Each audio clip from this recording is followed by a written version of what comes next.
All right. I guess that means we're on. Yeah. Thank you, John. Appreciate that. Welcome, everybody. It's October, getting a little cooler. It's only 190 now, 192 last month. So came down a couple degrees and it's getting much better. Actually, it's been really nice temperature-wise. So does anybody have anything to say before we get started on the news items? Anything anybody wants to bring up? All right, if not, I'm just gonna jump right in.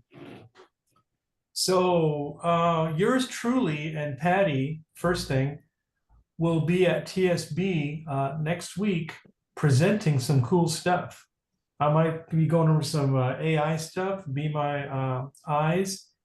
I'm not sure what Patty's going over, but she's going to bring something very interesting. I don't know if you want to say anything about that, Patty, at all, or if you want to keep everybody in surprise. But that's what's happening next Tuesday at the church. Okay, second item, you should be on either iOS 18.0.1, or if you're still waiting, you could be on iOS 17.7. I haven't heard anything, any problems or any bad stuff about the current iOS 18.0.1 version. So I think it is probably okay to upgrade to that. In about 2 weeks, we can have 2 weeks, they're going to unveil 18.1. And I would caution on that one because that's going to be the first phasing in of their AI stuff. Even though it probably won't affect any of us because we don't have the phones to run that AI stuff, I don't know if it will affect any other systems on the phone. So do that with caution. It's probably okay, but if you really are unsure, maybe wait for the one right after that. But I think it should be okay. They've been trying to be better about making these things more fault tolerant and better when they release them. So again, either 17.7 or 18.0.1. Those are the current versions that you should be on your iPhone. I think iPads have similar numbering systems. So when I talk about the iPhone, I really mean the iPhone and iPad. There are very small differences between the two for most of these classes. And if there is, I'll let you guys know. All right, so next item, Best Buy's Geek Squad is now or has been an authorized repair provider for iPhone. So you don't have to go up to the Encantado Mall taking a dial-a-ride or taking a $60 Uber or whatever it costs to get up there to wait in this big crazy store to have somebody look at your phone. You can take it right to Best Buy and they will do the same thing. So there's a couple in town and they're all within striking distance of Sundance. So it might be a better option. So there's that. The next item I have is that Amazon is going to offer Apple TV Plus, which is Apple's streaming service, through the Prime membership. Of course, they're not offering it for free. They're just doing billing through your Prime membership. So you still got to pay, like, I believe, $10 a month if you want that. And that has all the Apple content from Apple's service, Apple's TV Plus service. All right, that's pretty much what I had for news. I don't really have a lot this month. Anybody have any questions about any of those? All right, I'm gonna keep on trucking then. Go in here. So for emerging technologies, I wanted to just give you a real quick update on iOS 18.1, which, like I said before, is going to be released within a week or two. And that's going to bring the first bit of the AI stuff in. Now, I wrote down a few highlights. I talked about some of this a little bit before, but there's some new ones in here. And I wanted to just make sure that you guys are aware of what's coming on board with these tools. So there's about 4 or 5 of them here, and I'll just read them real quick. So the first AI tool that's going to be in there are called writing tools. And these things will help you proofread, rewrite, and change the voice of the thing that you're writing. And I think that'll be really a good thing, you know, to make your communications better, or if you're writing a document better. So I think that's going to be really a great thing for us. And it can also assist in formatting the text, you know, to make it more clean and concise. Let's say if you want a concise voice, it might put bullet points with just really nice, straight kind of to the point kind of bullets, which will clean up your writing a little bit. And you know, it should be very interesting to see how it does this. You know, and then there's a few other things that I was looking at here with these tools. One other one was a photos cleanup. So you know, let's say you have a photo of you and your ex in a picture. Well, it'd be possible to take your ex out of the picture, so to speak. Or if you have something in there that identifies, let's say you have people and then you have something in there that you don't want in the picture anymore, and it identifies that in the picture, it can actually erase that thing out of the picture. That's what AI does with photos. So that's going to be the promise of that. Wow. So anybody has pictures of their ex, keep them because you can clean them up. You can remove your ex from the picture. So let's see here. What else we have here? Oh, memory movies. So Photos app in iOS 18 is going to be completely revamped. And what it can do is you can tell it. Now, I don't know the interface yet because I haven't got it. But the rumor is that you're going to be able to give it a phrase like, I don't know, my summer vacation. Okay. And then it'll go into your photos and look for, through AI, everything related to your summer vacation. It'll put them like in a collage. It'll put transition effects between them, and then it'll put it to music, and then it'll play it for you like in a movie. It does all that just by giving it one statement. So that's called memory movies, and you can create those just on the fly based on a phrase. So that's kind of cool too. Oh, I did that already with the camera. Yeah, they've been hinting at it for a while, and then now this is going to expand that even more. And of course, AI is going to make it even better. So that's the promise of AI. So they've been kind of hinting at it, but they didn't go full blown. And that's what this new AI is going to do. It's going to make them even better than before. So it should be very interesting. Yeah. Oh. Let's see. Oh yeah, and then you have sound and everything. Okay, and then on the Siri improvements. So when you talk to the S lady, and let's say you're asking for the weather in Toledo, but you meant Tucson, you would say something like, "Hey, what's the weather in Toledo? I mean Tucson." Well, she'll be able to catch that mistake and ignore Toledo and make sure that she gives you the weather for Tucson. And that'll be in all aspects of communications with her. She'll know when you meant something else. And that's the AI language model analyzing what you said and throwing out what you didn't mean to say. So it's going to kind of help us if there's some trouble with that, or if you know, if you know someone who stutters or repeats words, it might be able to read through that a little easier, make it so you don't have to repeat yourself over and over again to get it to do the right thing. So I thought that was kind of cool. Let me see what else there is. Oh yeah. So email and messages. This I thought was a real good one. So when you go to your email inbox, let's say, and you got a list of a bunch of emails, it's going to do a few things. So right now, when you're on one of them and it's telling you what the subject is and maybe the first line or two, this AI thing is going to go in there. It's going to give you like a 2 sentence summary of the entire email instead of the first 2 lines of the email. So you can know what the email pretty much says right there in the list. And then you know if you want to go into it and hear the whole thing, or if you just want to skip over it for now.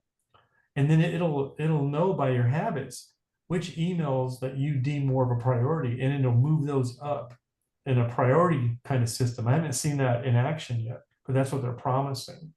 So the higher priority emails, the ones it thinks you want, it'll put them up in the front, and the lower priority emails will be put further down. So thereby it makes our lives easier so we don't have to peruse through so much. Because I know I get a lot of emails a day, and about 70% of those emails or more are just pure junk. So, but I have to go through them one at a time. And the promise of AI is says, okay, we won't just automatically delete them unless you tell it to, but we'll put those emails that you never look at, we'll put them towards the bottom, and all the ones that it thinks you want to look at right at the top. So maybe the first 5 of them are the things you want to see, and then the rest of them not so much. Maybe there's advertisements or whatever they are. So yeah, I thought that might be something really cool. And again, this is for the AI stuff, and you're required for Apple Intelligence to have an iPhone 15 Pro or newer. And like I said last month, you may want to wait for the new iPhone SE coming out probably the first or second quarter of 2025. If you and by that time, Oh, most of the bugs will be flushed out of AI to that, that in that window. Hopefully, we'll be able to get these things working and bug free by then. So it may not be a bad thing. So I'm just telling you this stuff to prepare you for things that are going to happen with the AI if you want to use them. Manny, Yeah. yeah, it's Maggie.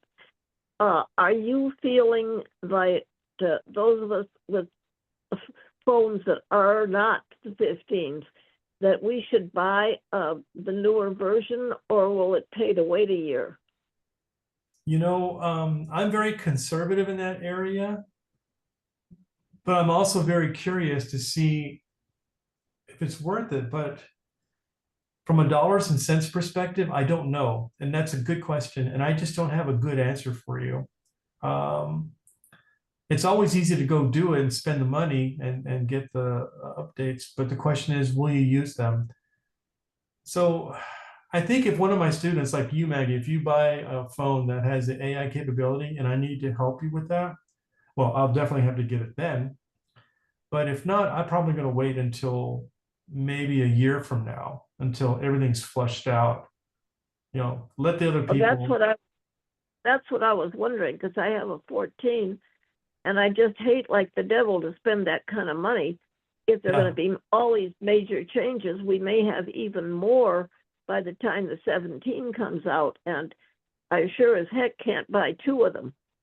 One this year and one next. And I've always been a tech guy, a toy guy. So when something new comes out, I historically have always tried to get it and buy it. And now that I'm older and maybe a little wiser, not too much, I'm like putting the brakes on that and saying, do I really need that, or something? But I do want it. There's a desire to get it, but I want to be practical too, because you could spend a lot of money doing this for not a lot of return on your investment. So, which reminds me, I have like 4 or 5 payments left on my phone that I financed for 2 years. That's now out of date with all this new stuff. So that's another reason why I don't want to buy it right now, because I just purchased one like 2 years ago. Do you think that the 16 is going to have all of this, or by waiting another year till the 17 comes out, that there will be more and better that we should, we were thinking, oh, gee, I wish I'd waited? I think Apple's going to learn from everyone's experience. They're going to learn what works, what doesn't work. They're going to learn if they need to increase the capacity of these phones to handle all that AI processing. And what that means is maybe the iPhone 17s will have improved specs from what they learned from now till next year. So maybe that in itself is a good reason, a justification to wait and let's see, because everything else is going to work just fine. Your door detection, all that stuff is still going to work great. This is just an addition to that. So we're all getting along okay with our phones, I think, without the need to put the AI load on top of it yet. But again, it's really each person will have to make their choice about that. That's a good question. So appreciate that. Any other comments on that? All righty. So the first topic I have is Be My Eyes. It's been a while since I've talked about Be My Eyes and seeing AI. I was on a roll there for the first part of this year, getting everybody to look into that stuff. So what I wanted to talk about in Be My Eyes is the sharing option. And when you recognize something with Be My Eyes, it automatically puts a description of what it found. It gives you an option to ask more about it using the AI engine. And then you can take all of that, the image of what you're recognizing and all of the text it created, and you can share that with somebody. And it doesn't have to be an iPhone person. It could be somebody with a computer. And the way it shares it is it throws a link up on the Be My Eyes servers that is shared with the person that you want to share it with. And that could be an Android user, iPhone user. They all do the same thing to see that information. So I guess what I wanted to do was show you how you share that stuff if you wanted to recognize something and share it with somebody. So let me get something to recognize. I have a cup of coffee. I'm not sure what the coffee cup color is. I think it's a reddish color, but I don't know. I'm going to put it in front of me right there. I'm going to grab my phone and open up our little program and see what it says about this coffee cup sitting on my desk. So let's see here. 6:59 Oh, p.m. here we go. Calendar. Siri, open Be My Eyes. Starting take picture button. All right. So again, the viewfinder is open. It's showing me what's in front of me. I can see the screen in front of me. Now I'm going to go point it towards this object, this cup. It's actually a cup of coffee, and see what it says about it. So I'm going to point it down. Get back a little bit because it's real big in the picture, and then I'm going to hit Take picture. take button. the picture. Take picture. Analyzing picture. Please wait. The image shows a red mug filled with a dark liquid, likely coffee, placed on a wooden surface. In the background, there is a keyboard with illuminated keys and a piece of paper or flyer with some text on it. The lighting is dim, and the focus is primarily on the mug. It's pretty amazing, huh? Okay. Yeah. Wow. So what you do, this is the first step. So you capture it, then it tells you kind of what it is. And then you go to this option down here. I think it's called Ask More. So let me get down there. The image shows a red mug filled with a dark take picture, ask more button. So you got to take picture and ask more so you can take more pictures. But I'm going to ask more. And this brings up their little chat thing. So I'm going to do that now. Message, message, text field is editing, character mode, insertion point. So I'm going to ask us a dumb question, see if it gives me a dumb answer. So this is the AI part. So I'm going to say, I don't know, what type of creamer is in a coffee? Question mark. Inserted what type of creamer is in the coffee? Send message. Please wait. Be My AI is writing a message. Be My AI. The image does not provide any visible indication of the type of creamer in the coffee. The coffee appears dark, suggesting it might not have any creamer, but it's not possible to determine for sure from the image. That's right. It's black coffee. Okay, great. All right.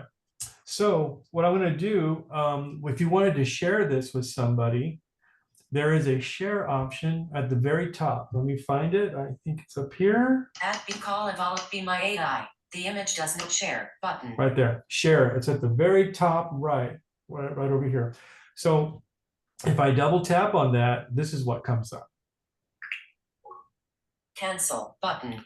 And it gives me a little text. You guys should hear this text. Share a link to the chat heading. So you're sharing a link to it. You're not going to be sending somebody a picture and all the text that we just heard. You're going to share a link that they're going to click on or tap on, and then it's going to open up some window with all that stuff in it. So here's what it says about that. Anyone with the link will be able to view your shared chat, including pictures. Messages sent or received after sharing your link will not be shared. If you want to delete this link after sharing, please contact us at info@bimities.com. So this means it's going to be on their servers and you have to ask them to delete it. So this says that you don't want to do sensitive documents with social security numbers or account numbers and things like that. So you got to be careful with these tools to be sure that you're not sending up your sensitive information to their servers. At least I wouldn't do that. So, and then there's the thing down here where you can share the link. Share link button. If I tap on that, I think the next thing I have to do is choose somebody. So let's do that. Share link. Share.bimities.be my AI. Share Manuel's Mac Mini. AirDrop. So it found my computer that's doing the Zoom meeting right in front of me. It's called my Mac Mini. I could share it to that, or I could share it with a text message. Let's see. Messages button. New message. So what I could do is I could send it to, maybe I'll pick on Barbara today. Let's see. 2. Text field is edit. Insertion point at end. So I'll type the beginning of Barbara's name. B. A. Results. Barbara McPherson. +1. Added recipient 2. Text field And is then editing. all I got to do, Barbara McPherson. it's going to be a text message. I'm going to hit send. Send button. Send message. And then Cancel she'll get the button. link. And then she'll see everything that was just said and the picture that was taken that caused all that text to be said. And that's basically it. And the reason for showing this is to make sure that you don't trust it too much with your sensitive documents. And you definitely don't trust people looking at your documents. Like if you want to volunteer to help you find something or look at your document, make sure your documents aren't of the sensitive type. So that's my story. I'm sticking to it. So here we go. So after you're done sharing it, then you can close it. Cancel button. Cancel. Message. Text field is editing. Character mode. So it puts us back into the chat window where I can ask more questions about the picture. But I think I'm done. So let me see if there's a back button. Be my AI. End chat button. End chat. That's what you do. End chat alert. Are you sure you want to end this chat? No, but yes button. Message. Be my AI. Thanks for chatting. Heading. And then they give you this thing at the end of the chat. Did we do a good job or not? So you swipe down, swipe to the right. Please let us know how I experienced problems. I had a good chat. I had a good chat button. I do Starting that. camera. Then it puts you back into the recognition mode to find the next thing to look at. So any questions about that? Any concerns? Yeah, Maddie, it's Maggie again. Yeah. Can I use this with Rick? He doesn't have Apple stuff. He's got some weird Android thing. I would have to look into that. I think it's available for both platforms, but I'm not 100% sure. But I can make a note of that and look into that if you'd like. Thank you. Yeah, I'll do that. This is recording, so I will look at it later and write that down. Thank you, Maggie. Appreciate that. Any other questions? All right, we're gonna sail out of here then. Calendar, Tuesday, October at Be My Eye, closing Be My Eye. Okay, so the next thing on my list is, let's see. Let's go down the list here. Okay, so what's also coming in this version of iOS that is not AI related, that will be available on all our phones. I think even the SE version 2 and 3, not the first one, is this thing called call recording. And call recording will be available in your phone app and your FaceTime app. So it's just like this Zoom meeting. Remember when John hit the button and it says recording in progress? That's exactly kind of the way this is going to work. You'll place a call, and then you're going to get a button. I don't know what it looks like because it's not out yet. That's going to say record. When you press that button, everybody on the call will be notified that a recording is in progress. Then everybody on their own can just hang up, or they know that they're being recorded and they accept it by staying in the call. And then when it's done recording or you hang up, you can hang up to stop the recording.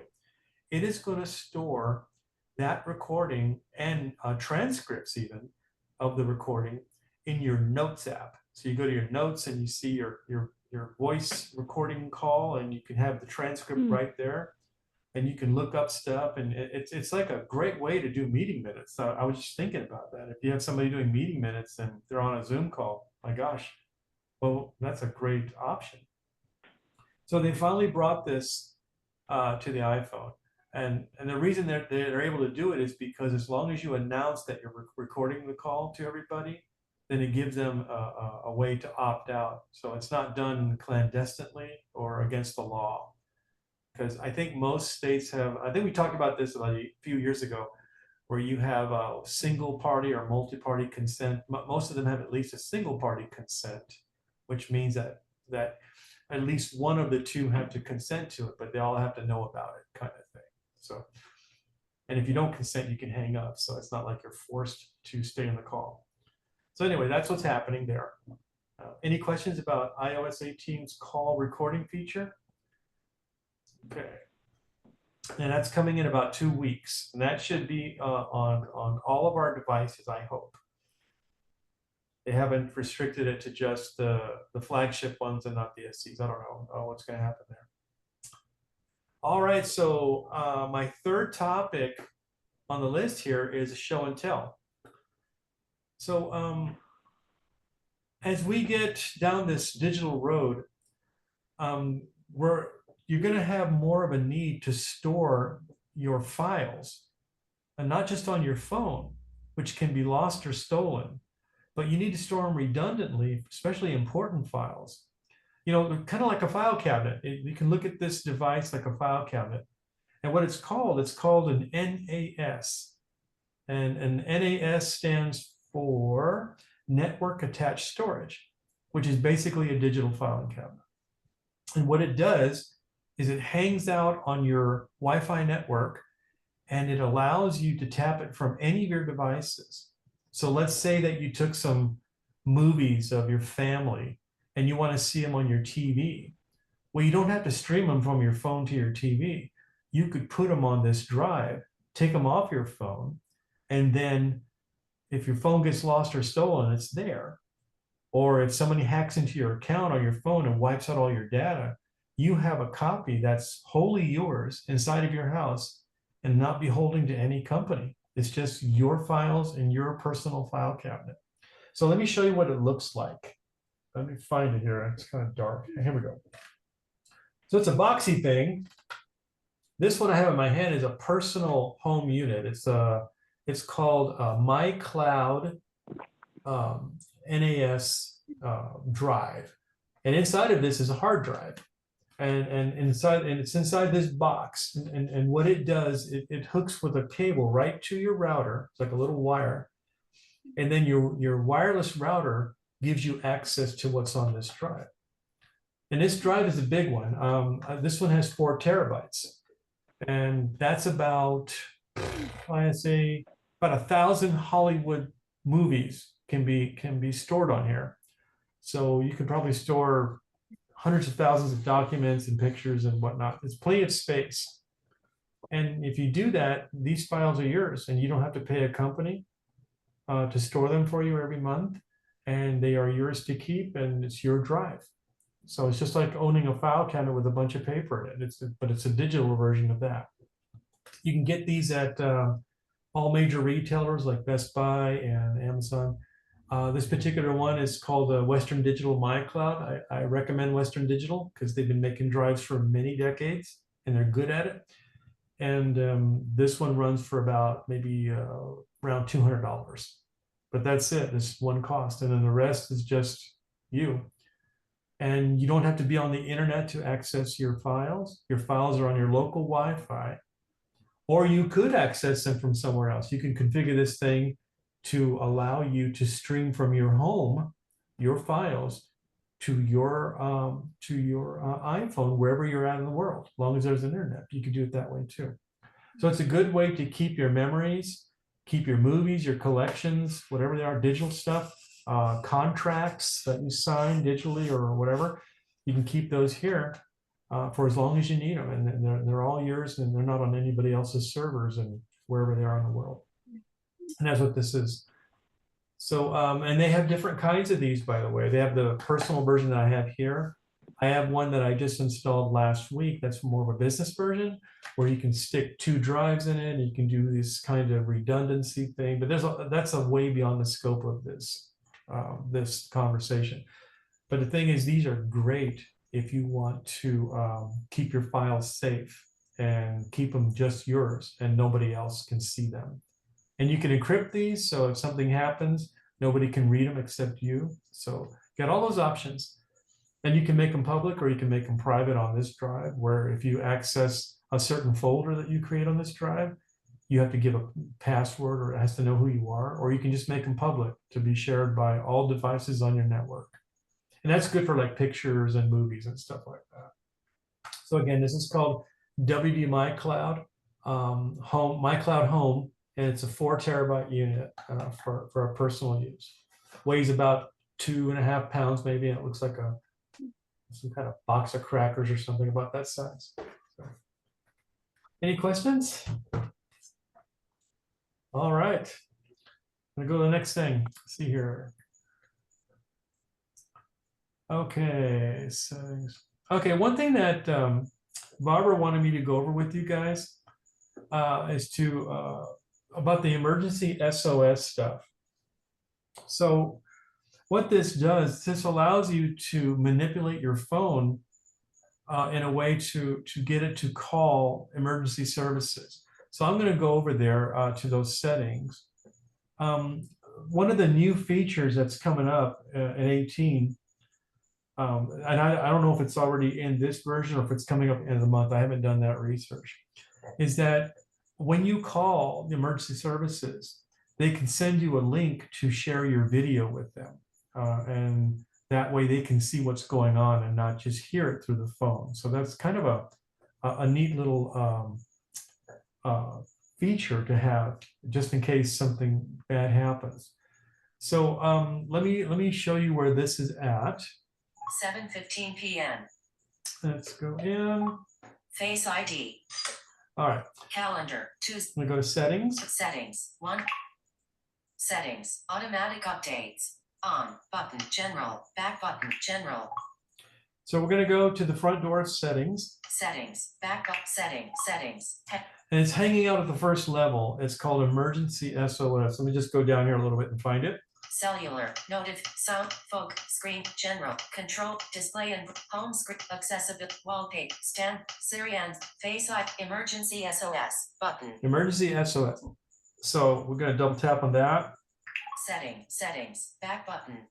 Now there's a few settings here. We'll go over them kind of slow so you can hear them and understand what each of them does.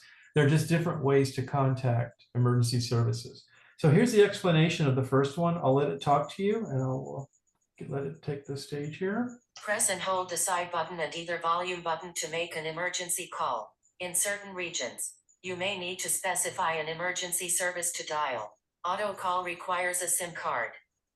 All right. So that is pressing and holding the power button and one of the volume buttons for a length of time.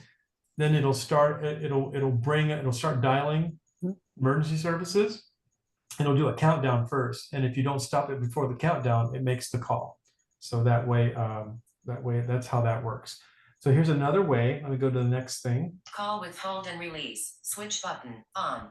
So this is another way of doing it. To toggle. Let me show it. Let me have explained to you what that means. If you continuously hold the side button and either volume button, a countdown begins and an alarm sounds. After the countdown, if you release the buttons, iPhone will call emergency services. So basically what I just said. So I got ahead of it. So let me go to the next thing. Call with 5 button presses. Switch button off. I have this one off. Duh. So let me just have it explain it to you what 5 button presses do. There. If you rapidly press the side button 5 times, the countdown begins and an alarm sounds. When the countdown ends, iPhone will call emergency services. Now I don't have that turned on for me because I find that if I'm doing a class or if I'm in a loud place, I need to up my volume or lower my volume. And I might press it 5 times to get it to the right thing. And I don't want it calling emergency services just because I'm pressing the volume button. So that's why that's off for me. Call quietly. Switch button off. So Double tap to toggle settings. So call quietly. Obviously, that's self-explanatory. I'll let it explain it to you. Warning alarms, flashes, and voiceover audio will be silenced when using hold and release or 5 button presses to place an emergency call. I assume that's there, like if you're in danger, let's say, you know, God forbid anything happens, but someone's in your house and you don't want them to know you're calling, and you don't want to give your location away. You can call real quick and not have it blare out, calling emergency services, you know, all that stuff. So that's what that's for. Crash detection heading.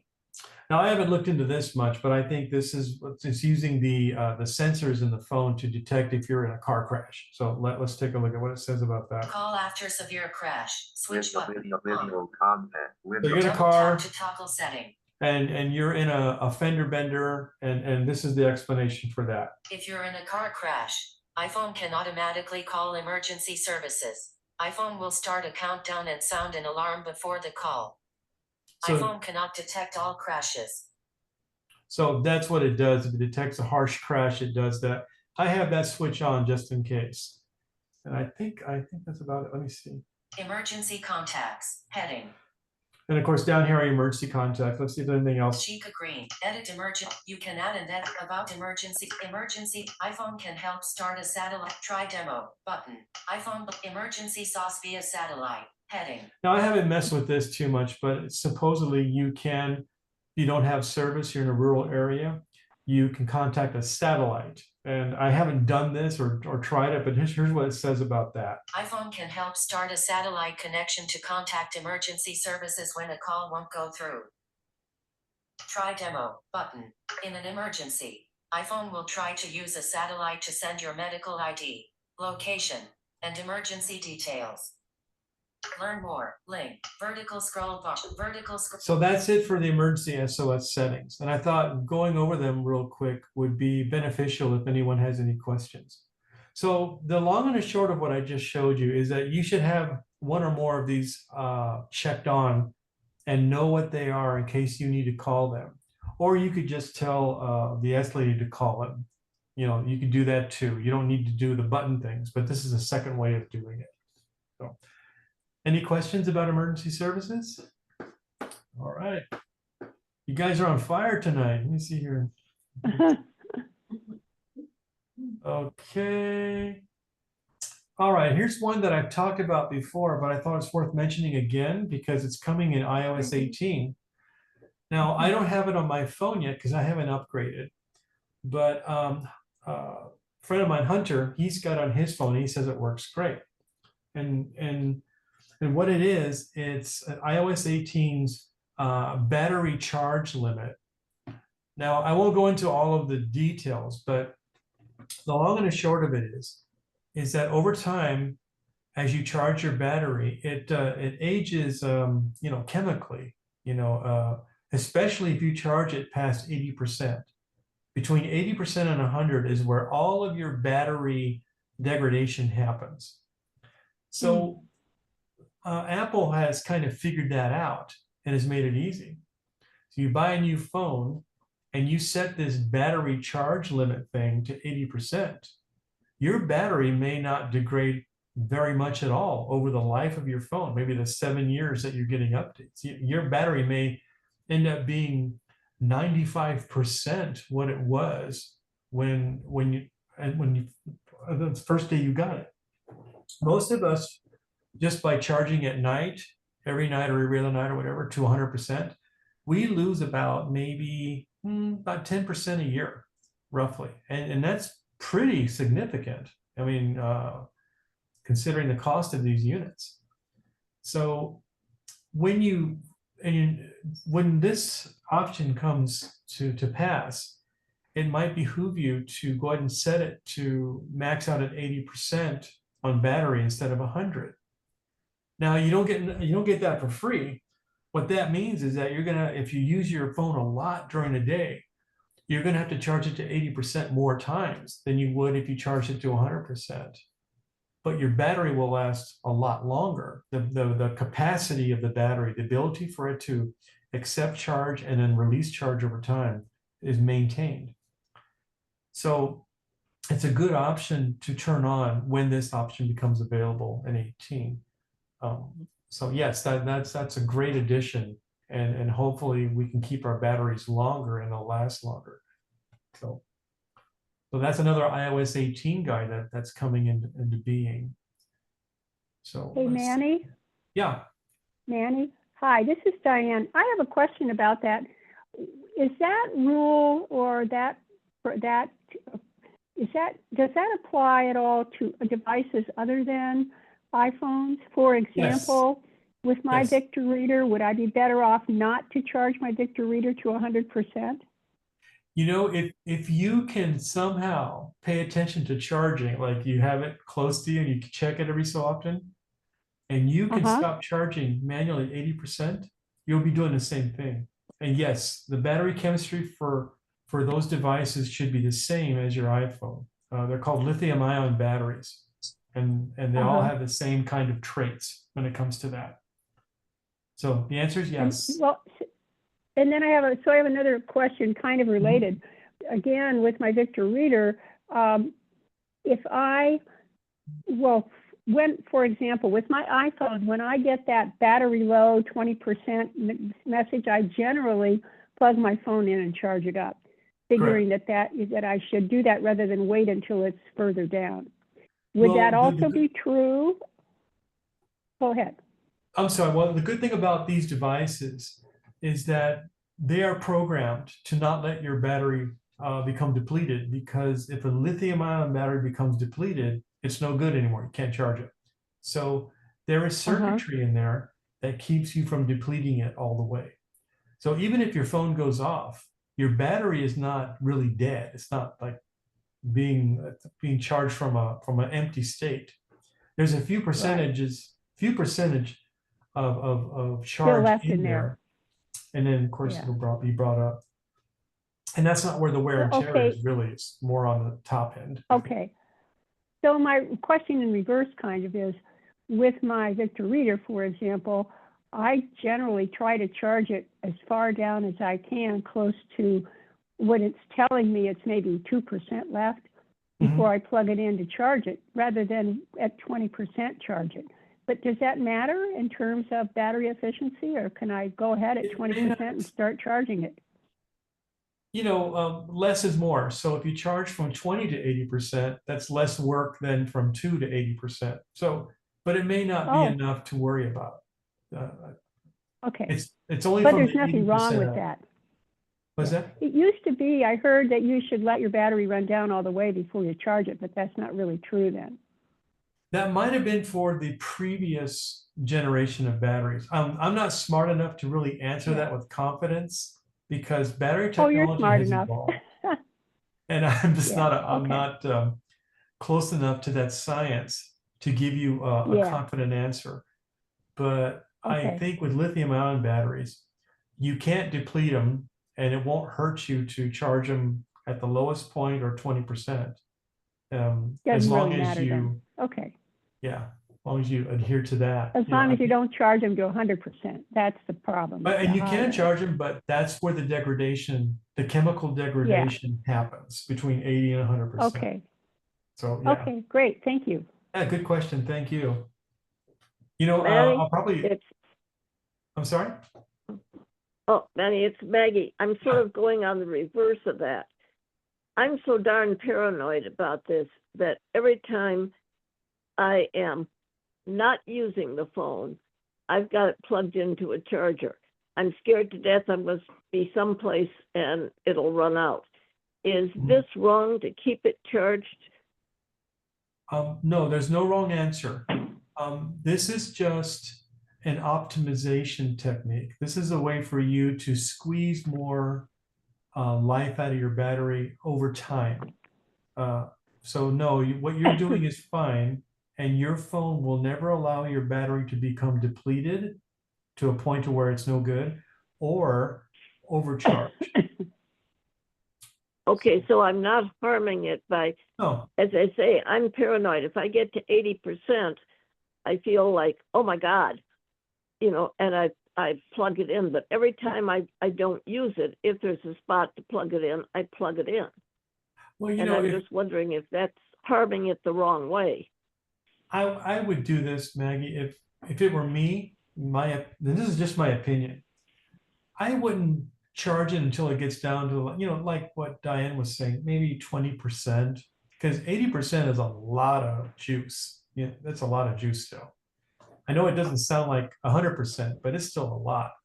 And if you get down to 20, yeah, plug it in and then bring it up to whatever 100% or 80 or whatever you like. That'll give you less amount of times to charge it every time. So if you go to 80 and charge it up, 80 and charge it up, you're probably wearing your battery out a lot. But if you take Well, it I down use, for it to go down to 20, it'll. I have my talking books on so much of the time Mhm. that I'm scared it's going to get down and I'm not going to notice it. And then some god awful thing happens and I need the phone and it doesn't have any juice. Then keep doing what you're doing, because that's fine. It'll work for you that way. There's no problem with what you're doing. There's just Okay, like an thanks. optimum way to make everything last longer. But if your need to keep that thing charged and you're worried, then just keep it charged. Just do what you're doing. That's fine. You're not going to hurt it. So Thank you. you're welcome. Good questions. Thank you. All right, let's see what's next on our guide. So this is one that Barbara wanted me to mention to you guys. Now, currently unmuted. Okay, button. In Safari, when you go to like YouTube or you go to websites, a lot of time you get these ads popping up, and they have this thing called Ad Block Pro, and there is a free version, and what it does is it blocks ads, and if you pay for it, it blocks much more. And what that application is, it's not an application sitting on your home screen. It's what's called an extension to Safari. And I know that's a lot of explaining, but what it is, it's an application that runs exclusively under Safari. And it provides blocking of ads, blocking of malicious content in real time. It even allows you, I'm told, to watch YouTube videos without having to go through their skip ad or whatever skip videos, the ones that they play just for ad purposes. And the guys at YouTube are trying to track these guys down because that's their money. They make money in showing ads, but that's a whole nother subject. But this thing is supposed to help you wade through all of that noise and get to the content you want without having all these pop-ups. It can even stifle pop-ups like the site uses cookies. Do you accept them? And all, you've seen those come up. It can even stifle those kind of things. So what you do is you go to the App Store and you download the Ad Blocker Pro, and it's free for the free version. And it'll install in your Safari settings. You can go in there and then you can tweak those settings. And depending if you've got a paid subscription or a free version, you can turn on certain blocking features. So it might be something you want to look at if you're getting tired of ads all the time, inundating every time you want to do something in Safari. So any questions on that? Or Manny and Barbara. Yeah. It also blocks inappropriate text. So it will stop all the political ads and that kind of stuff. Oh, that's right. I'm sorry. Absolutely. I forgot about that. So yes, Barbara's a real good advocate of that program. She's had it on her phone for a very long time, and it's been working pretty good. Barbara, has it? Yeah, it's been working really well. Yeah. And I think if you wanted to upgrade, it's not a big cost, but it's something, and it's a subscription. You'll be tied to them for as long as you want it. It's $1.99 a month. Yes, and I think if you commit for longer periods of time, that price per month comes down.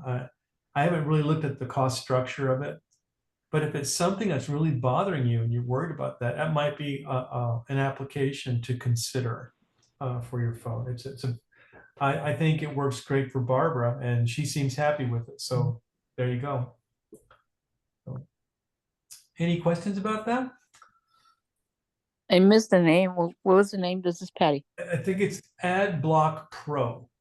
Okay. I don't think it's that book. Yeah. All right. So the next thing I have has to do with actually VoiceOver. So let's go over to that. Let me see what it says here. So in iOS 18, they have a new thing called VoiceOver tutorial. It's actually in the settings. So my little iPhone SE, I've already upgraded it or updated it to iOS 18. So let me pull that out so you guys can hear what it sounds like, this VoiceOver tutorial. There you are. It's my little guy right here. Let me open her up. 7:33 p.m. Weather. Okay. So what you do is you're going to go into settings, accessibility, VoiceOver, and it's going to be right in there. Or you can just go to VoiceOver settings by telling the S lady, and I'm going to do that now. Open VoiceOver settings.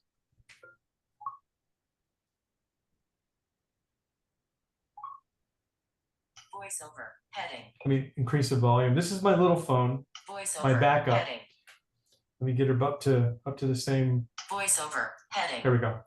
All right, so you got the regular stuff here. I'm going to get down to the VoiceOver tutorial. It's just a few swipes down. So from the top, this is what it looks like. VoiceOver switch button on. VoiceOver speaks. I tap once to select. Double tap to act. Learn more. What's new in VoiceOver practice? VoiceOver tutorial button. There it is. VoiceOver tutorial button. That's not on iPhones that have the versions below 18. This one has 18.0.1, and then my main phone still has 17.7. That's why I had to use this phone to show it. Okay, so if you double tap on that, it'll begin like a little tutorial. I'll just do like the first page or two so you guys can kind of hear what it does.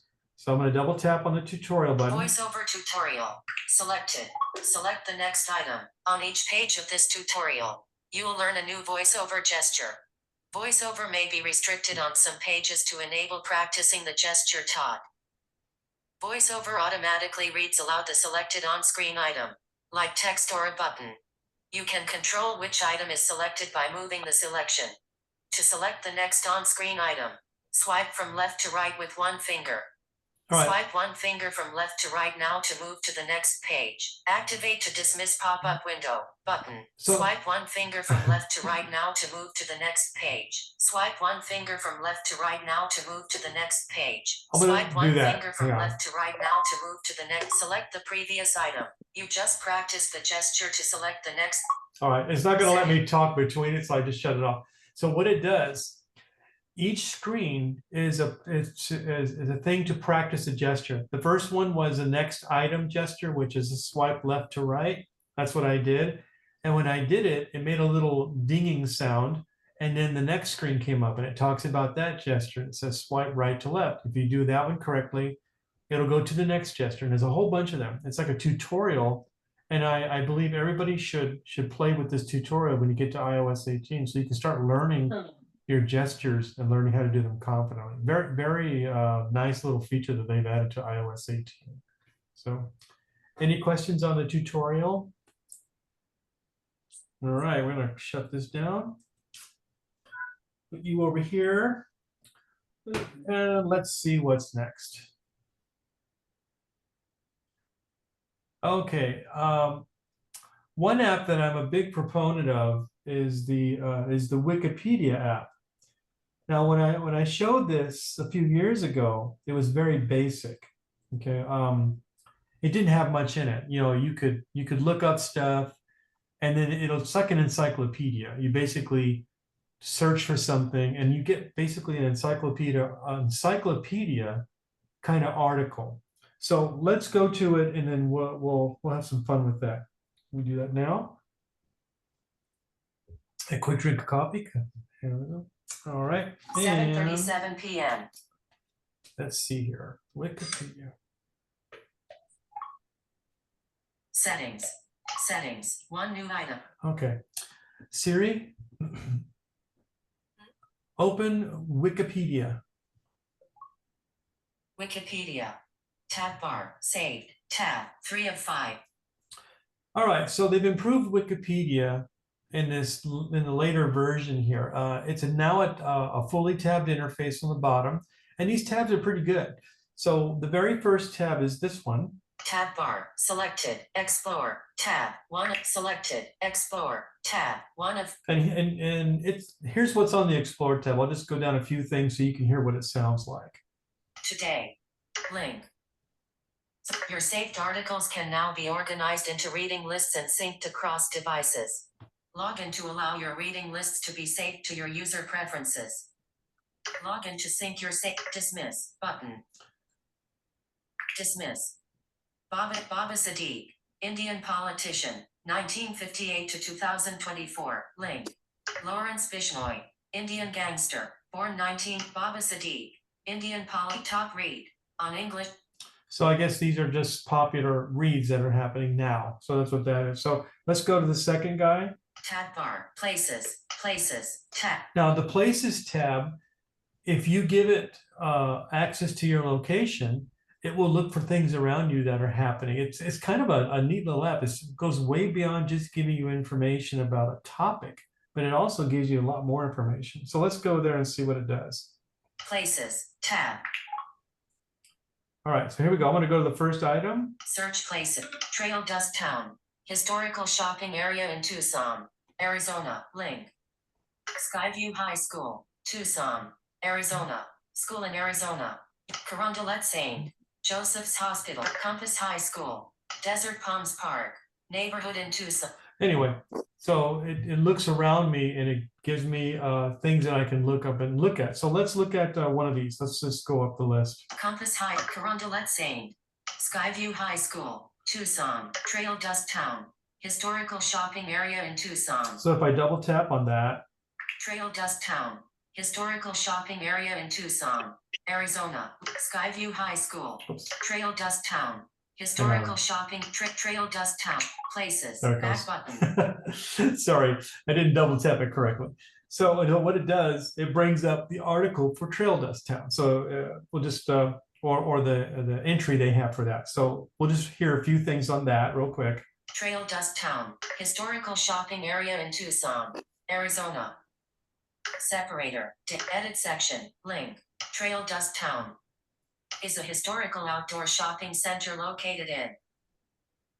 So I could sit here and just go through it and bore you to death. Or if there's something interesting that I'd like in Trail Dust Town, when it brings up an article, I can then go to the table of contents, or I can search for a keyword.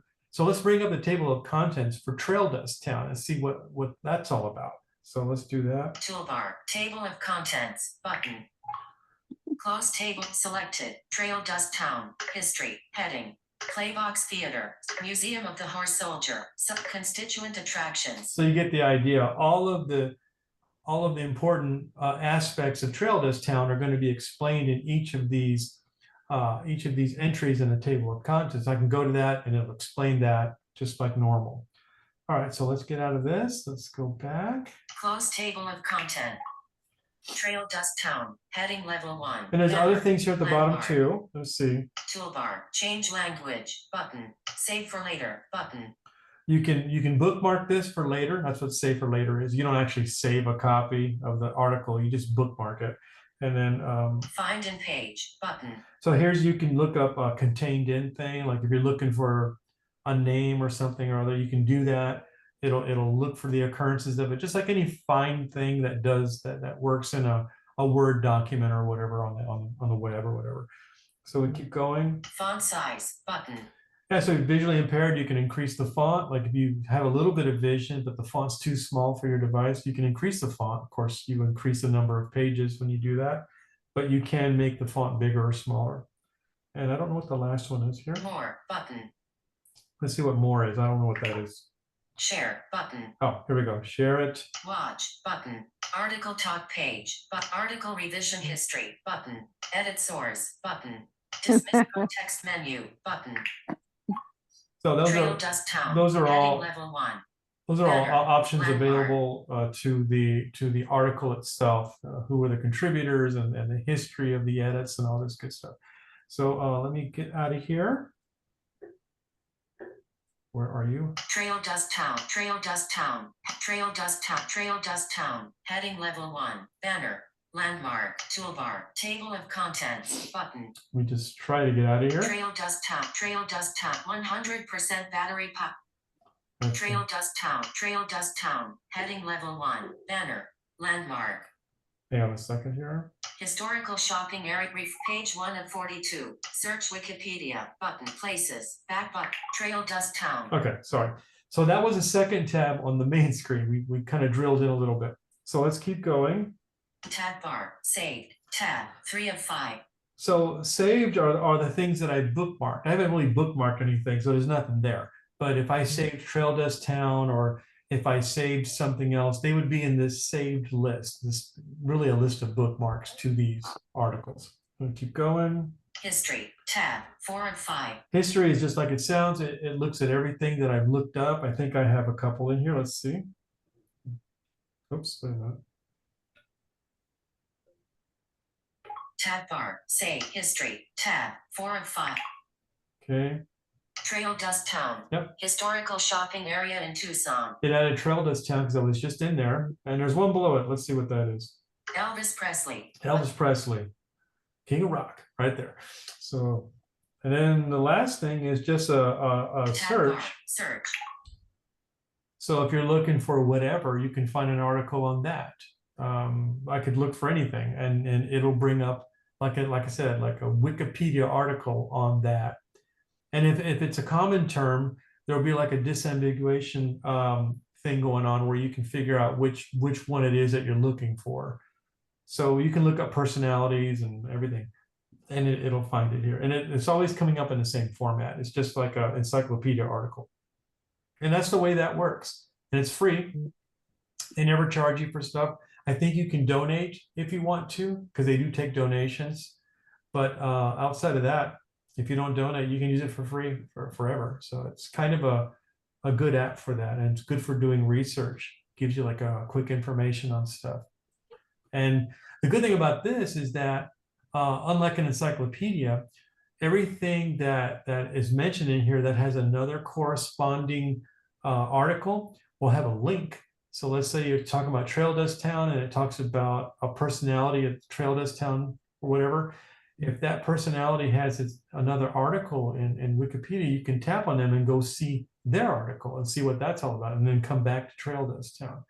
So it's kind of nice for that, bouncing around stuff without having to too much fuss. And they use hyperlinks for that, the underlined blue things. Okay, any questions about Wikipedia? Barbara here. Yeah. I use it to look up movies, so I know a little bit about the movie before I watch it. Oh, even the spoilers and stuff? Screen dim. No. On the file down app, when you go to audiovault.com, they've got lots of movies, and I don't always know what they're about. So I put the movie in Wikipedia. Oh. So I say, what is the plot of, and then it tells you all about the characters, the plot, so I know what the movie's about before I go watch it. I wanted to mention the name of that app is called Unblock Pro. Oh, I'm sorry, I mispronounced it. It You're is right. not ad block. It is Unblock Pro. I think I wrote it down that way and I just said ad by mistake. So sorry about that, guys. It is Unblock Pro, not Ad Block Pro. Unblock. There is a difference. So yes. All right, that's the way I have it written down, by the way. I just said it wrong. So okay. Thank you, Barbara. Appreciate that. Any other questions about Wikipedia? Otherwise, we're going to the next thing. So I wanted to talk about dictating phone numbers and email addresses. So whenever you want to share Yeah. information with somebody and you don't want to type in, let's say a phone number, for example. Let's say that you want to give somebody a phone number. 7:47 p.m. Sorry, give somebody a phone number, but you don't have it in your contacts yet. You can't share it, but you have it in your mind, or someone is telling you the phone number and you just want to send it to somebody. You got to be sure when you send a phone number that you properly dictate it, because otherwise it's just going to think it's a number. So let's say, like, for example, a phone number, when you say the phone number is, or the number is, whatever you say 520 dash, very important, dash, okay, 123 dash 4567. If you do that, your iPhone will recognize it as a phone number, and it'll automatically put a link under it where someone can call it, wonderful. or they can add it to a new contact. So let's say you're in a text message, and let's say I'm sending Diane a number. I put in my little text message to Diane. Hi, Diane, the phone number for blah, blah, blah is 520-123-4567. Okay, so 3 digits, a dash, 3 digits, a dash, and then 4 digits. Properly formed phone number. If I do that and I send it to you, you don't have to navigate to the link itself. If it's the only link in there, you just double tap on the message bubble, and it'll give you an option. You can call them, you can FaceTime them, you can add it to a new contact, or cancel, do whatever. There's a lot of options because it knows that it's a properly formed phone number, and it knows exactly what to do with that. So, and that works similarly with email addresses. So when you are dictating an email address into a web, or not a web browser, but into something where you have to communicate that address to somebody else, all you do is spell it out. You don't say, let's say your email is johnsmith@gmail.com. Well, you wouldn't dictate it that way, because what it's going to do, it's going to split up John and Smith. It thinks those are 2 separate words. So it's actually going to put in John space Smith, and then the @ symbol, and then maybe I'll throw it together, gmail.com, maybe. So what you have to do is you have to go JOHNSMITH@GMAIL.com, or dot, whatever. You do that, and then exactly the way you spelled it is exactly the way it's going to go in. And then it will underline that as a bona fide email address. And just like the phone number, you can create a contact from it, you can email to it, you can use it for a FaceTime call, you can do all kinds of crazy stuff. So that's why I wanted to go over that, because I think if you learn how to properly dictate these 2 pieces of information, it's going to make your life so much easier when you're sharing this information. Manny, Yes. what it does, the first, one of the choices the first time is add to contact, and then it comes up one more. The second time it says create a new contact. Create. You have to That's do right. it twice. Yes. And then when it comes up, you just put that person's name in and the phone number's already there. Yes. So what Barbara's saying, if I say, when you get a text message or an email or whatever the format is that you get it in, and you double tap on where that link is, you're going to get a menu. And like I said before, you can call, FaceTime, blah, blah, blah. But there's going to be one of them that says add to contacts. You double tap on that, and then you're going to get like a pseudo contact card, but it's going to give you some options. Okay, and you swipe down to the right until you get to create new contact. Since it knows it's a phone number, it automatically puts it in to the phone number field, and it automatically puts you on the first name field to give it a name. You can just dictate a name in there, like Diane Bellarante or whatever.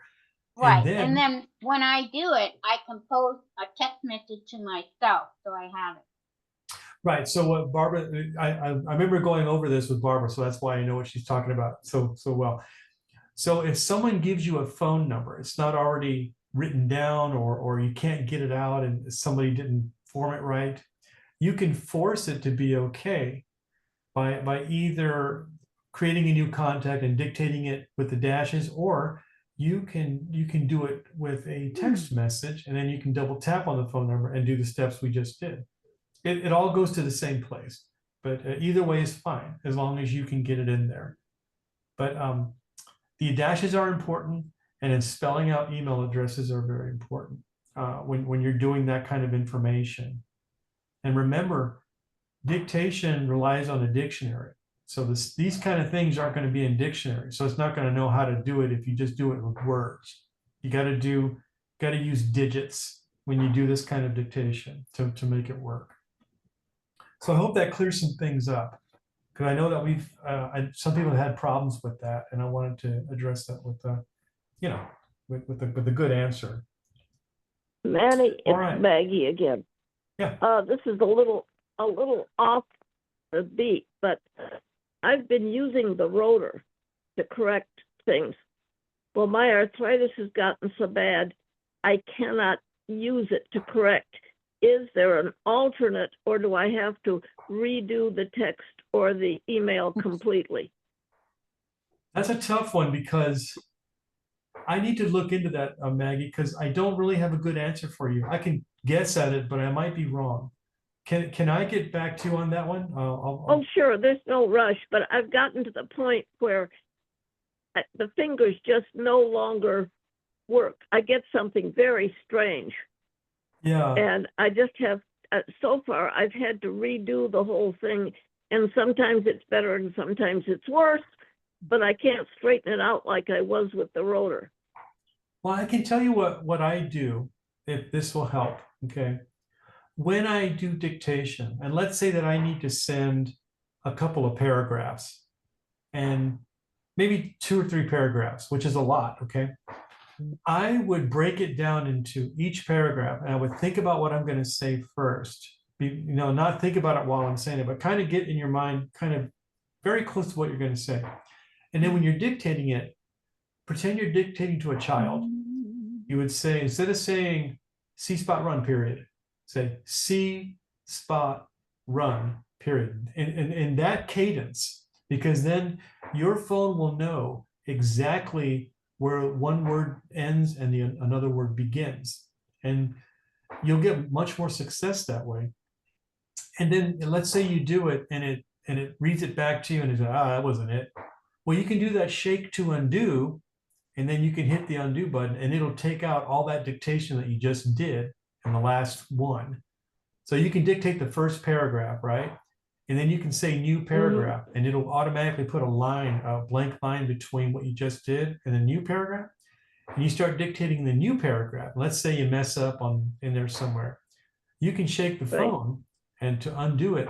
And what it'll do, it'll undo the last dictation. It'll keep your first paragraph there, but your second paragraph that you just did, or a sentence or whatever it was, that'll get removed, and you can just say it again. That might be the easiest. Oh, thanks. I was afraid to do it because I thought I'd lose the whole thing. The secret, Maggie, is to understand the shake to undo. So you grab your phone and you give it a pretty good shake, and you're going to get a dialog box that says undo dictation. And you can say, you can hit the cancel button and say, oh, no, I want to keep it, or undo to actually remove what you just dictated. And then you can redo it again. If it's Good. not I wrong, was afraid when I did it, it would be the whole thing that I had done. I didn't know it would only do a paragraph. Yeah, break it up. Yeah. I'm sorry, Barbara, what was that? oh, I was going to say, if it's short, sometimes you have to spell it. Yes. And Sometimes the other thing when too, you put something in, it doesn't hear you right, and sometimes it helps to spell it. the other thing too is right. Go ahead, sorry. Oh, I was going to say, yeah, I do any word that's long or something, but sometimes what comes out of my mouth is not what I want to say. And I used to be able to use the rotor to clean it up because I was afraid of shaking it, that say if I have 4 paragraphs and I'm on 3 and I shake it, the whole bloody thing disappears. I didn't realize I I could limit it. Yeah, that's why you break it up. So you undo your last action. It doesn't undo all the action, just the last one. That's what it does. So, and Thank you. yeah, sure. And a thing to remember, Maggie, is that it's never going to put a misspelled word in there. It takes your speech and turns it into text, and it looks up that text in the dictionary. And so it will never misspell a word. It'll put the wrong word in there if it doesn't hear you right. This is why you want to dictate slower.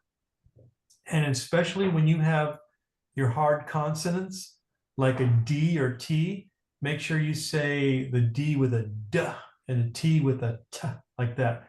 Give it a nice solid, so it knows that you have D's and T's in there. And even your softer ones like S's and C's, you want to make sure that those are clean as possible. That's why you want to slow it down a little bit, because I can understand you if you speak normal speed or fast, but the phone can't. It's not that smart, believe it or not. Trust me on that. Thank you very much. That helped. Oh, you're welcome. Yeah. Anybody else? Any questions? Yes, All right, we're gonna I keep have on. one Yeah, go ahead. kind of harkening back to the links that we were talking about. Mhm. If I receive an email from someone, can I get that email address into their contact? Let me think here for a second. So you got an email in your inbox, right? Mm-hmm. And it's from somebody that you don't have in your contacts right now, or do you have them in your No. contacts? Yeah. For example, I get an email from Barbara, and I already have a contact set up for Barbara, but I do not have her email address in that contact. Is there a way for me to now, from the email she sent me, get Barbara's email into Barbara's contact that I have? Well, let's try that. I think there is. Let me just try it here. I might fail, by the way, but we'll try it. Let's see. All right, let's see. Manny, Yeah. this is Patty.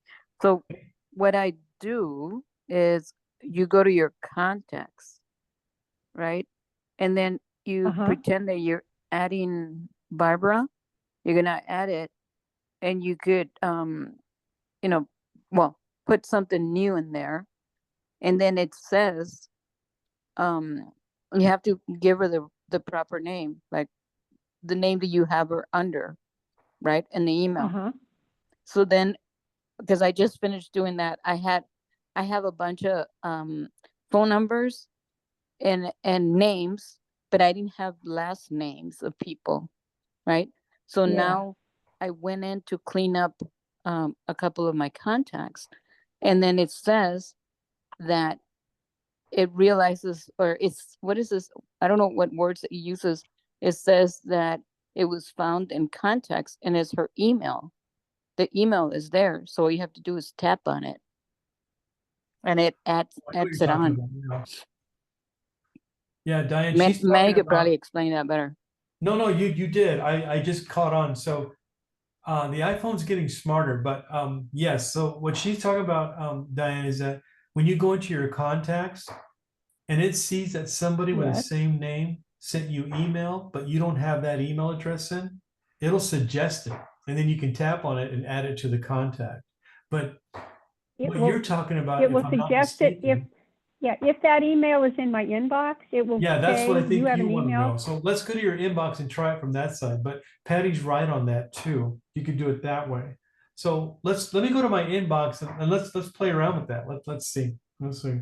8:01 p.m. All right. Wikipedia settings. One new item. Doc. Mail. 16. Make search field. Becky. FWD. Be unread. LinkedIn. Mary Tosca shared a post. All right. Let me find something here. Unread. Walmart customer experience. Please provide feedback. So I don't have Walmart customer experience in my contacts. I know that for sure. So let's see if I can add it in via the way Diane wants to. And I think you can. Let me just make sure. So I think what you do is let's see, I think you can delete. Drag item. Read later. More. Go to more. Walmart customer experience. Reply. Reply. Form. Archive message. Remind me. Flag. Mark as read. Move message. Trash message. Move to junk. Mute. Notify me. Block sender. Block send. Well, it's not in there. So let's go back. Let's go back one. Mailed unread. Walmart customer experience. Message content. My account. Look toolbar. Archive. Button. Move. Button. More actions. Button. Compose. Button. Double next message. Button. All inboxes. So let me try one more thing before I give up. If not, I'll have to put a pin in this one and get back to it. But let me see if this is the way. Hang on. Message header. This message is close. Image. Unsubscribe. Button. From Walmart customer experience. Address. Button. All right. Double tap to show more info. Double tap and hold. So I'm on the from field. So I'm in the email, and I just went to the from field, the address that it's from. So let me see. From Walmart. From Walmart. From Walmart customer experience. Address. Button. To. From Walmart customer. Done. Button. Walmart customer experience. Message. Call. Video. Mail. Pay. Other. One. Add to VIP. Block this search mail for send message. Share contact. Create new contact. There it is. Button. Okay. I got it. Create I new guessed it. contact. Got it. So what you do, Diane, this is the steps. You open up the mail that you got. You navigate down to the field where it says from, and then you're going to have an email address or a name in there. That's okay. Tap on that. Okay. And you may need to tap on it twice. I don't know yet, but we'll see.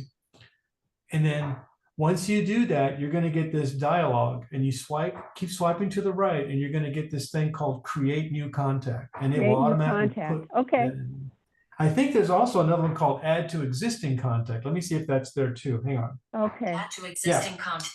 So if it's somebody you know, and you got that's what I want. Yeah, if it's somebody you know, and you got them in your contact, you can add them to the existing contact, and that email address will be popped into that contact. So you can do it that way. Perfect. So, great, thank you. Yeah, so the gist is go to the from field, double tap there until you get the dialog that allows you to create or add to contact. Okay, great, thanks. All right, good question. You almost stumped the band. Mail. All right. Thank you, Patty. That was good. That was good. Another good answer, because that's a good way of doing it too, with the suggestions and context. So let's see here. Let's see what's next on our list here. Okay. So cooling down your iPhone. I read an article about a week or two ago, because it's the blazing summer here. And, like I always say, don't leave your iPhone in the direct sun. Don't put it on some hot surface. Treat it like a piece of glass if you can, and keep it like in a cool, dry area. And your phone will last you a lifetime, or a long time at least, or 7 years, whichever comes first. So cooling it down, if in case your phone gets overheated, it's not going to catch on fire or whatever, but it will do what's called a thermal shutdown, which means that your phone will shut off to save its internal components from overheating, because the enemy of electronics is heat. And there's a lot of design over the years that have been put in place to dissipate heat. So even like your iPhones, for example, if you ever touched an iPhone without a case, it's got a metal feel to it. Well, that's no accident. See, plastic doesn't dissipate heat, but metal does. So the iPhones run cooler because that actual back of it is a heat sink that's used to dissipate heat from the internal components, because these things do generate a little bit of heat, and it has to be dissipated or taken away from the components that are generating it to keep it running okay. This is why you don't want it in the sun, because the iPhone itself is generating a small amount of heat, and the sun will just raise the temperature and cause it to go into a thermal shutdown if it's out there too long. So what you want to do to cool it down, never put it in a refrigerator, nothing like that. Never put it in water if you don't have to. It won't hurt it, but it's not going to help it. Just put it in a cool, dry place. Let it sit for 10 or 15 minutes so it dissipates the heat just naturally by being off, because it's no longer generating the heat. So the heat is going to leave the device and it's going to cool down naturally to room temperature. That's the best way to cool down an iPhone. So again, no direct sunlight. Don't put it on speakers. Don't put it in water. Don't drop it in your dryer. Don't do any of that stuff. Just treat it gingerly, and it will work for you. So and that's how you cool it down. Manny, the other thing is you do not put it in a bag of rice. That's right. Don't put it in a bag of rice. Yes, that's right. That was a myth that we busted. Because even though rice will pull moisture off of a phone that got wet, the little kernels or pieces of a kernel can get lodged into the ports, and then you won't be able to charge your phone anymore if it's really crushed in there. It won't allow contact between the cables and the wire.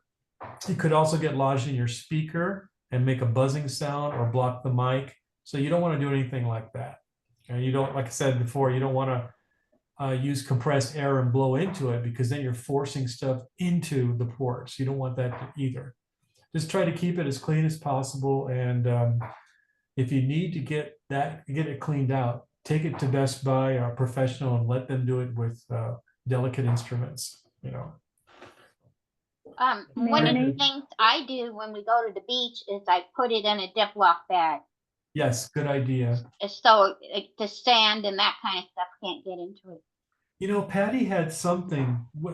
We just got back from a trip, and Patty got something very interesting. I don't even know what it is. It's like a Ziploc bag or a holder. Patty, are you there? Yeah.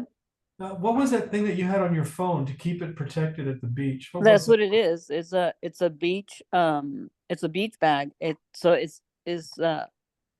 It keeps your phone, but you could use the phone it's like a phone cover. It looks exactly like a sandwich bag. It's a little stronger, and it has a lanyard, so you could hang it on your neck, but you could still use the phone. The material it's made for so you could get it wet, and it kept my phone safe the whole time. And I noticed that it did not prevent you from tapping it, right? You could tap. No, that's what I mean. It's it goes one way so that you could see the phone. It's clear. It's a clear bag. And then you could I mean, I walked all the way inside the beach, and nothing happened to my phone. And I could, like I say, I could use it with voiceover. I could tap on it. Huh. Wow. Yeah, maybe, I think it's called the waterproof. I'll look it up on Amazon. Yeah, I'd like to add that to my notes. Put a link in there to it so people can. Yeah, it was pretty cool. I took tons of pictures with the waves hitting me, and nothing happened to my phone. Wow. Hey, Manny, I have a question back on your thing about cooling your phone off. So what if your iPhone has a plastic case on the back? Is that going to prevent it from dissipating heat? That's a good question. I didn't mention that because I didn't want to confuse it too much, but yeah, that case protects it, but it also keeps it a little warmer than it would without it. So if your iPhone overheats, if you really want it to cool down quickly, you would take the case off and just put it face down on something and just let the back of it be exposed to as much air as possible, and that heat will dissipate. But you're right. Some of those tight-fitting cases will actually negate the heat dissipation effect. But good cases allow for that, allow heat to be dissipated without interrupting. So Okay. if you get a good case, the chances Okay. are you're not going to have that problem. But Okay. yeah, good question. Yeah. All right. Any more questions about that or the case that Patty was talking about? All right, I'm gonna keep going here. All right, so last month I demoed an app called InnoSearch AI, and it got me thinking. And I think Barbara brought this up. It's interesting that you can go on that app and look for something and truly see what what the prices are for something. So I did a couple experiments between then and now, and I'm pretty shocked at what I found. So I was looking for, let's say this thing that I demoed and show and tell, this My Cloud Home thing. Now, when I priced it, you would think that Amazon would have the best price. Oh no, not even. Best Buy had the best price. And I couldn't believe it. They were like $40 cheaper than Amazon. And I'm just thinking, how can that be? Amazon is such a big retailer. They should be like the Walmart of that. And even Walmart was lower. So what it made me figure out is that maybe when you're making purchases, and even though you have a Prime membership with Amazon and stuff, you should really use a tool like InnoSearch.ai to locate a vendor, a retailer that can sell it for less. So what I did is I found it on there, and then I went to my Best Buy app and I found it. And the price was actually right. It was actually $40 less than over at Amazon. And it makes me think, I'm just extrapolating here. When Best Buy was hungry, like 10 years ago or more, they weren't making a lot of money. They were actually not as big as they are. They were getting big. But now with the costly Prime membership and the so-called free shipping, and the fact that their prices are at least as high as the other guys, I'm not sure that we're getting a good value anymore. And this is just my opinion. Okay. I have a Prime membership and I'm paying $18 a month or whatever it is. And I'm wondering, I can go to Best Buy and I can pick up something, get it shipped to me for free. And I don't have to have a Prime membership for that so-called free shipping. And they just charge me the normal taxes that Amazon charges me. And I get my device without having to pay $18 a month for a Prime membership. So it's making me question everything. I'm wondering if this whole Prime membership thing is not as good as it once was. And even some things when I go to Amazon, like heavier things, like if I want to buy like salt or something, then there's no free shipping on that. They actually charge you for shipping. So between the higher prices and the not having free shipping on everything, I'm wondering how good the Prime membership is anymore. But the point I'm trying to make is that I went to Best Buy and I bought it there, and I got it with no shipping charges, and it was delivered 2 days later to my house, which has been better than Amazon lately. So I wanted to show you the Best Buy app. I guess that's what I'm getting down to after all that. So let me open it up for you, and you can see how it works just like any other app. But let's see. 8:16 p.m. Manny. Yeah. After you buy something on that I think it's InnoSearch AI. AI. They give you coupons. So I got a coupon for $5 off on my next order. Oh, that's great. Yeah, I don't know if you how many of you guys saw that app last week, but it's a great app. And I'll put a note in here under this Best Buy app thing that I'm showing, that you should go to that app, that site, and look for things and maybe see where the best price is, because it's really good at doing that. And surprisingly, Amazon doesn't always have the best price. In fact, most of the time it doesn't in my research, which is kind of disheartening because I spend like $18 a month there on Prime free shipping, and I'm not sure I'm getting my money's worth anymore. Anyway, digress. Let's go into Best Buy and I'll show you that real quick. It's just a regular shopping app. It's no big deal. I just wanted to show you that's out there. And I kind of like the app because it's a lot less cluttered than Amazon. So let's take a look. 8:18 p.m. Doc, mail. Siri, open Best Buy. Phone loads around Best Buy tag. Okay. Help center. So Best Buy is a tabbed interface, just a few tabs on the bottom. We won't go through them in depth, but just you get a gist of what's going on here. So we have Selected. Home button. Home tab. Shop button. Shop. Discover button. Wallet button. Manuel button. Okay. So the really cool thing is that it automatically comes up and the search bar is right on top. So I can look for. Start typing. Let's look for this thing that I was doing show and tell on. We'll look for WD My Cloud Home 4 terabytes and see what it comes up with. So I'm going to double tap there. Search field. WD My Cloud 4 terabytes. Inserted WD My Cloud 4 TB. Search. Search back button. So here it is. WD Red Plus 4 terabytes NAS internal hard drive. 4.7 out of 5. 131 reviews. Price was $109.99. Price is $99.99.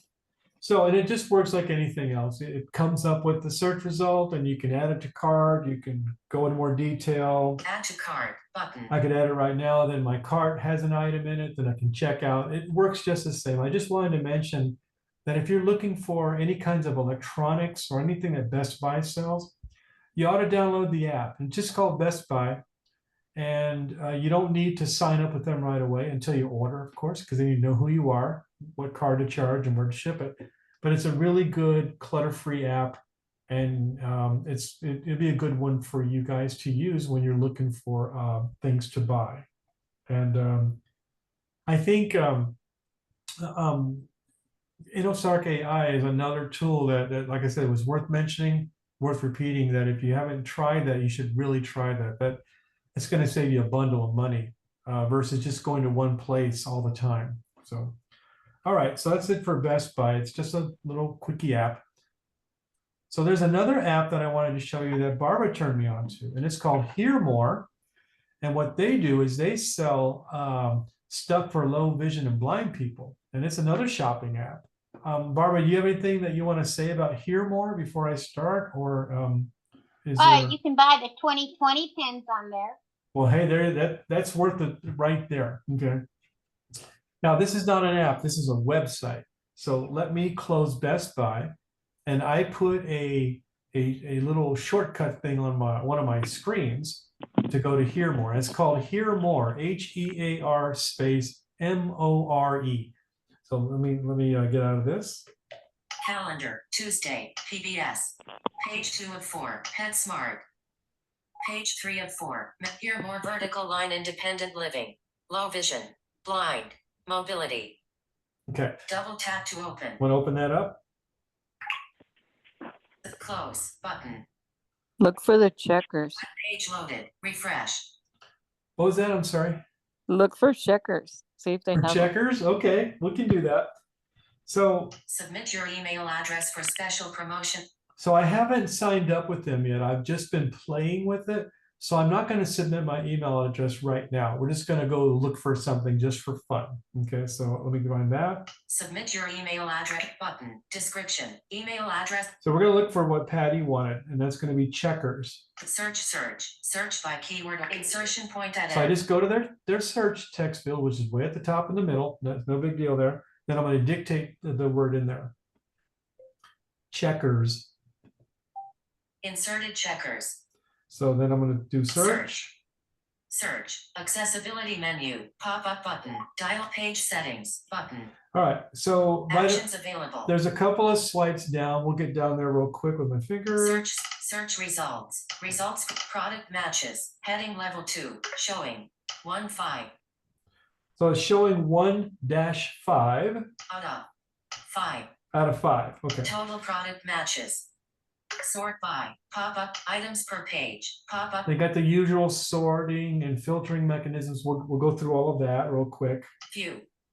List view. Link. Grid view. Link. Tactile checker set. Heading level 2. Link. So here's a tactile checker set. Okay, let's see what it says about that. Checkers for both the blind and sighted. SKU. 29. List price. Deletion. $39. Oh, I got them cheaper. $39. Our price. $33.92. So it's actually $33.90, whatever. I got them for 28. Oh, that's good. So that's just one. It's got 5. We don't need to do them all. And then down below that, you can save $5 and buy now button. You can buy now. And what that does, that allows you to stick them in a cart. And then you can check out just like you would any other app. And you can get anything you want. Especially what's good about it, it's like Maxi Aids, kind of like a competitor to Maxi Aids. And you can look for all of our low vision, blind, cool stuff. Like Manny, is this an app? Is this through the App Store? No, this is a website. And I'm going to give you the website in the notes, but it's called Hear More, HEAR space MORE. And I don't know. Let me see what the address is. Hang on a second. Address, hearmore.com. Secure. Tech. So I think it'd be just HEARMORE.com. You go there and you can just do what I'm doing right now. And then you can put it on share and then put it on your home screen. That's right. So if you were to go there and you like it, just like Barbara says, go down to share and then share to a home screen and then hit add or whatever. You have to click quite a few times before it says home screen, put on home screen. That's right. Yeah, it's down in the list. And then you can always just double tap on your home screen on that icon and bring it up just like I did. Very good site. Patty, where did you get yours for less? Did you get them on Amazon? I got them through Amazon through the Braille Superstore. Braille Superstore. Okay, well that's another one. Braille Superstore is another good store for us. So yeah, that's great. All right. Is this also for low hearing, or I'm a little confused because it doesn't sound like an eye thing. I didn't catch all of that. Can you say it one more time? I'm sorry. Oh, the name sounds as though it's something for deaf rather than vision. Is it both or what? I think it's both. I'm not sure why they named it that way, but from what I understand, you can get all kinds of stuff for disabilities. Okay. But what I've seen thus far, even though it says Hear More, I've seen stuff for blind and visually impaired people, a lot of stuff there. Screen dimmed. I don't know if what I would look for the hearing impaired, what kind of device or whatever I would look for. I never tried to do that. I was just confused by the name, and and you were talking about vision, and yet the app is Hear. Yeah, that's right. Yeah, it does. Yeah, you're right. That makes sense. All right. Any more questions about Hear More or any other of these vendors that produce all of our goods that we like? If not, I'm going to the next thing. 8:26 p.m. Okay. So they've now made FaceTime calls, whether you're doing a video call or just an audio only call. And the way you do that is you just go FaceTime Patricia or Patty Green, or FaceTime audio call Patty Green, depending on what you want. So if the person that you're trying to FaceTime does not have an iPhone, that's okay. What they're doing now, when you FaceTime somebody with an Android phone, let's say, well, you can't directly FaceTime them like the other people in our Apple Club, okay? But you can FaceTime them and they will get a link that they can click on to participate in your call. So what'll happen is if I say FaceTime Barbara, and let's say that Barbara had an Android phone, well, she would get a text message with a link from me that says, click here to talk to Manny, FaceTime. And she'd do that, and then she would be in a FaceTime call with me that way. So there is no FaceTime app, as far as I know, for the Android. But this is a way that you can talk to your friends on Android or include them in group calls. Let's say you have two people that are on iPhones and you have a third one that's on Android, and you want to do like a group conversation in FaceTime. Well, you can include that Android person and they will get a link. And Apple will know if they're an Android person or if they're an Apple person, because they'll know just by the accounts. So that really works well, and I've tried it and it does work well. So so if you ever need to FaceTime anybody in the world, you can now do it because they get a link, and then their device, whatever video or audio thing they have on their device, will work with this link, and therefore can work with you calling them. So just remember that if you're inviting you're going to call an Android person, and then they can participate in your FaceTime calls too.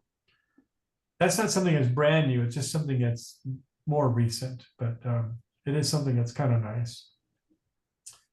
All right. Anything about that, or is everybody okay with that? Okay. So, has anybody ever messed with screen time? The screen time settings? Anybody ever heard of screen time? All right. Well, the screen time settings, it's a way to limit you or others to the amount of time you spend on your phone and the distance that the phone is from your face. So without going into all the settings, that's basically what it does. You go in there and then you can toggle things on and off. Here, I'll just do a few just so you can get the gist of what's going on here. 8:29 p.m. Safari. Here more vertical line independent living. Low vision. Okay. Blind. So we're going to go to settings. Home settings. One new settings. Search. Search Siri and search button. Settings. Heading. Accessibility button. Okay, let's go down. And we're going to do screen time. Wallpaper, stand, Siri, face, emergence, exposed, battery, privacy, app store, wallet and Apple, password, mail, contacts, calendar, notes, reminders, Did I miss it? button, Hang on a rows second. 13 to 12, face ID, Siri and standby, wallpaper, accessibility, home screen, display and controls, general, screen time, There it is. button, It's way up high. I saw the floor. So screen time right there. screen time, button, So it's right in the front door settings. It's right above general. It's called screen time. screen time, screen time. Get insights about your screen time and set limits as needed. So your phone's always monitoring what you're doing, not to be nosy, but it can tell you how often you are looking at it, how often you're interacting with it. You can get reports. Now, I haven't done it on mine because I'd be embarrassed to see the numbers, much less tell you guys how much time I spend on the phone. So what you can do is you can set up some stuff here to help you manage that. So let's keep going. Limit usage, heading. So this is a heading called limit usage. App and website activity, reports, downtime. So I don't want to go in there because I don't want you to see what I'm doing on my phone all the time, but there's probably a lot of hours in there for each of these apps. So let's keep going. Screen distance, reduce eye strain, button. So we have to use the phones closer, especially if we're low vision, because if we are using our vision to navigate on the screen, we have to have it closer, but it's not good for your eyes. It's kind of a catch-22 situation. This is why you should probably, if you're straining with your phone and looking at it so closely, you may want to really take in this voiceover training stuff, because you really shouldn't be doing that. It's not good for the sight that you have. Okay, so let's keep going. Communication limits, set limits for calling and messaging, button. So if you have a kid that's got a phone, you can set their limits. You know, this would be all password protected by you. You can say, well, you're not going to use the phone for this after 8 o'clock on a school night. You can set all that up, and then of course it won't let them do anything. That's kind of a way to control your kids' usage or someone else's usage, depending on who it is. Communication safety, protect from sensitive content button. Of course, if you know, you can filter out certain amount of content from the screen. You know, the normal suspects. I don't need to go into what they are, but you know what I'm talking about. Restrictions, content and privacy restrictions, manage content, apps, and settings button. This is, you can go into detail, and you can tell what apps they can be used for how much time in a day, and during what periods of the day, and all that. So there are more settings below this, but it's just more of the same. And I just wanted to introduce you to that in case you feel you have a problem that you need this to solve. That's what it's there for. Or you can just never use it at all and nothing will change. So it's called screen time. So I think that's it, Barbara, unless you want to go over something else. I think we're at 8:30 or more. Let me see here. 8:33 p.m. Status. No, I think you've done good. Oh, thank you. Is there any questions before we sign off, or any comments before we go? Well, it's been a pleasure then, and I'll hope to see you next month, and we'll have a whole new set of topics to go over. And if you guys have any thing you want me to go over, please email me or text me, and I will include it in a class, you know. Or feel free to ask during classes like Diane does. That's great. So appreciate that, and really thank you guys for being here tonight. And Thank you, Manny. yeah, thank Good you. night. John, if Thank you're you for ready. calling me. Yes, thank you very much. Good night, all. Good night, Good night. everybody. Step 4, leave meeting button.